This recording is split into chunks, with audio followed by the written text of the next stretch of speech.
শান্তির রান্নাঘরের প্রথম দিন, তাই আমরা আজকে বানিয়ে নেব গোবিন্দভোগ চালের পায়েস।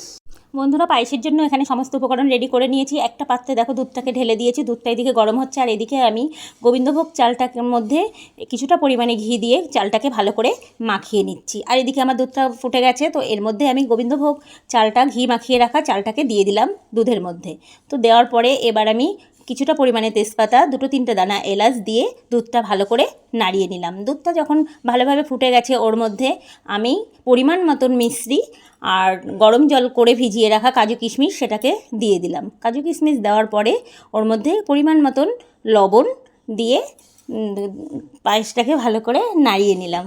নাড়িয়ে নেওয়ার পরে দেখো বন্ধুরা, এদিকে আমার পায়েসটা রেডি হয়ে গেছে। তো এবার আমি একটা পাত্রে নিয়ে নেব।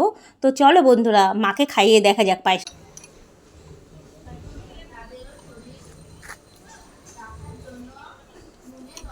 খুব সুন্দর।